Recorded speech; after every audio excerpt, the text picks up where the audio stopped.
The sun had not yet fully risen. However, in the vast dumping ground spread out beyond the town of Oak Creek, a gaunt, weather-beaten man in a torn jacket and carrying an old canvas bag was bent over, searching for something. His name was Robert, though everyone in town mocked him as a loafer or lazy. Teenagers would laugh as they passed by, saying, "Look, the trash man is here." He wouldn't say a word. He would simply pull his hoodie over his head and walk away. In his dilapidated wooden cabin, there was no heater, nor was there anyone to talk to. His wife had left with the children years ago to live with her parents. Since then, he had lived alone in that cabin. That day, too, Robert chose a new spot in the heap of garbage. While moving the trash with a stick, his eyes suddenly fell upon a strange object, a black military duffel bag, absolutely clean, almost like new. No mud, no stains. The zipper was shut tight. "Who left this?" he muttered. But when he tried to pull it, the weight of the bag felt strange, as if there was something heavy inside. He thought perhaps it contained old clothes or tools. He looked around to ensure no one was watching. Then he slowly dragged the bag to one side, where the thick fog could conceal him. He unzipped it. As the bag opened, his breath caught in his throat. Inside were bundles of dollar bills wrapped in plastic. Trembling, he opened one packet. His eyes were dazzled by bundles of brand new $100 Benjamin Franklin notes. He fell to his knees. He touched the notes with his hands. "Is this real?" he asked himself. His hands began to shake. He looked around again. Was anyone watching? After a while, he took a deep breath and made a decision. He zipped the bag, hoisted it onto his shoulder, and started walking towards his cabin through the woods. On the way back, every sound seemed suspicious to him. Police sirens, the honking of cars, everything became a source of fear.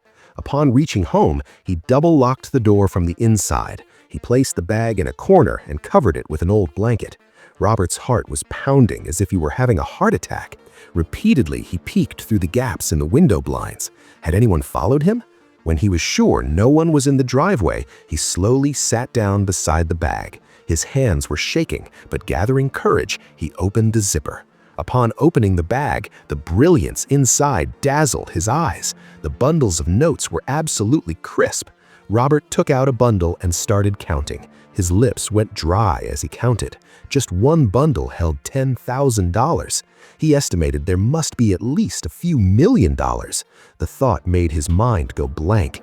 No ordinary person would leave this much money behind, he muttered. A wave of fear rushed through him. Is this money from a big mafia, a drug lord, or a corporate tycoon? If they start looking for it, what will happen? The thought made him break out in cold sweat.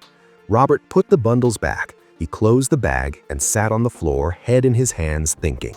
On one hand, there was the joy that years of poverty would finally end. He could see a doctor without insurance, buy a new house, and live a life of respect. But on the other hand, fear was eating him from the inside. If the FBI found out, people would call him a thief, the police would catch him, or the real owner would show up. He stayed awake the whole night. He consoled himself, if I take out just a few bundles tomorrow for medical treatment, who would ever know? The town's renowned doctor seated him with respect for the first time. He gave him medicine and said recovery was possible. After many years, a genuine smile appeared on Robert's face. He realized this wealth was a test for him, not a lottery win. The next morning brought a new morning for Robert. After years, he looked at himself properly in the mirror. His face was weak, but his eyes now held the light of hope.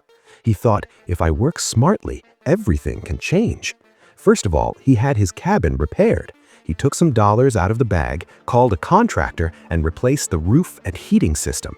Within a few days, the dampness and smell of the house diminished. The neighbors were surprised. Hey, where did this hobo suddenly get so many dollars? A few weeks later, he took the next step. He opened a small convenience store beside the Oak Creek Highway. On the first day, he stocked only basic groceries, canned food, and soda. He sat at the counter himself. Whoever came, he would smile and say, "Hi." At first, people hesitated, but slowly they started coming. The store began to run. Frozen food, beer, snacks, daily necessities, everything started selling. Robert maintained extreme caution during this entire time. This sudden wealth was no less than a mystery to him. But he never showed off. He knew that if he displayed even the slightest luxury, the IRS or neighbors would launch a volley of questions. So from the outside, he was still that simple storekeeper who asked every customer with a smile, "How can I help you?" But deep inside, he knew he had so much cash hidden in that old bag that it could turn the tide of life not just for him, but for many. Occasionally, the elderly folks of the town would tell him, "Mr. Robert, you have changed a lot." He would just smile, but inside he felt a sweet pride. When the American dream starts coming true, who doesn't feel good? Gradually, he expanded the business. A few months later, he took some more cash from the bag and started a small warehouse. He bought a second-hand pickup truck for transporting goods and became not just a retailer, but a supplier as well. People of Oak Creek began calling him Mr. Robert as if he were an established businessman. But amidst this journey of progress, a fear always lived inside him. At night, when he sat beside that bag, he would think, "What if this secret is revealed one day? What if the real owner stands before me?" The next moment, he would console himself. "No, this is the reward of my fate. I have endured the system's neglect for years. This is the fruit of my suffering." With time, Robert himself had changed. The man who once walked with his face hidden in a hoodie through the crowd now walked tall in a suit and boots, full of confidence. His voice no longer held hesitation, but gravity. By day, he managed the store, in the afternoon he oversaw the warehouse, and at night he sat by the bag planning the next day's business. He was now far ahead of the old Robert. But it was also true that amidst the progress, a void still echoed inside him. One evening, when he returned tired after closing the store, he saw two faces standing at his door. Familiar, but faces that had gone far away. His ex-wife Sarah and two children. The kids were teenagers now, but there was a shadow of hesitation and shame on their faces. Sarah's eyes were wet. "Robert," she said in a low voice, "we made a mistake. Circumstances forced us. Leaving you was not right." His feet seemed to root to the floor. For a moment, time stood still. He remembered those days when illness had broken him. There was no money in the house to buy even pizza or burgers, and Sarah had said, "I can't take this anymore," and left with the children. That was the night Robert's world had shattered. Now that Sarah was at his door. The children stepped forward and said, "Dad, forgive us. We want to live with you now." Robert's chest trembled. On one hand, he was a father who wanted to hug his children.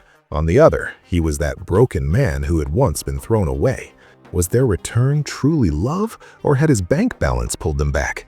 This question pierced him to the core.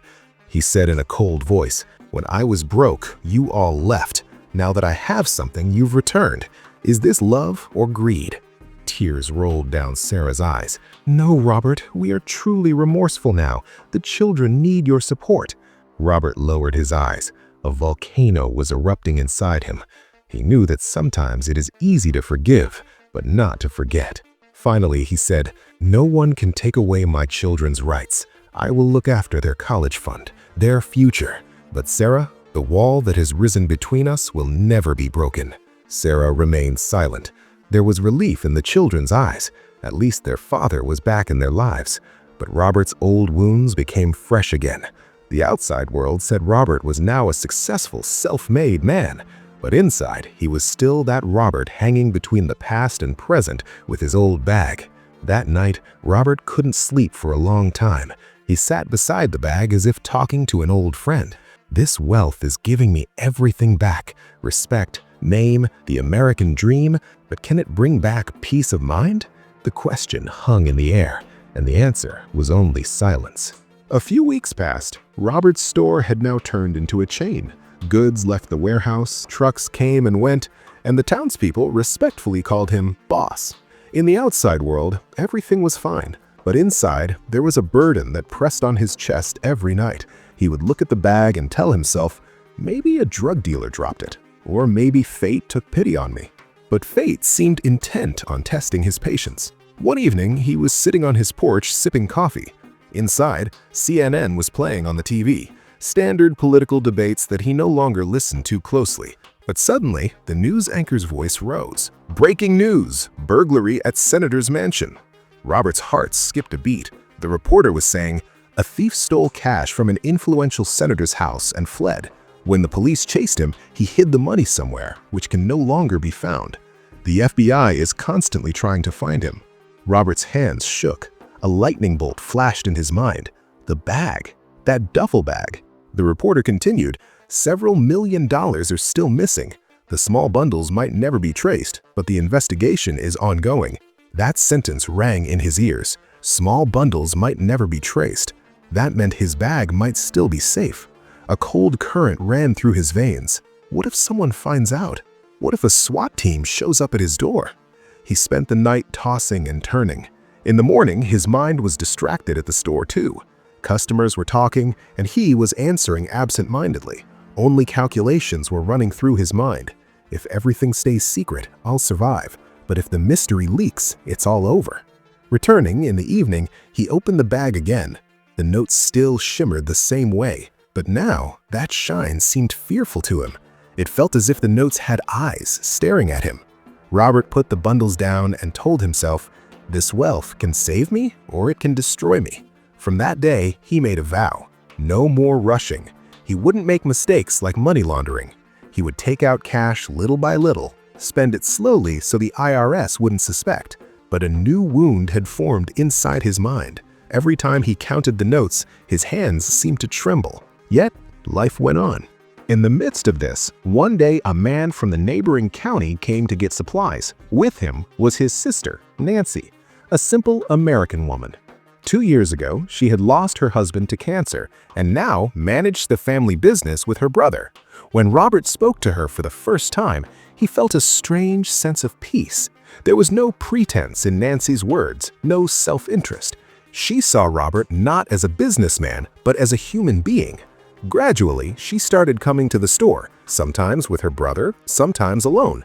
Every time, there was such simple humility in her words that it washed away Robert's fatigue from the day. One day, Nancy smiled and said, "You are very hardworking, Mr. Robert. Everyone in this town respects you." Robert just smiled in that moment. But an unfamiliar feeling awoke inside him.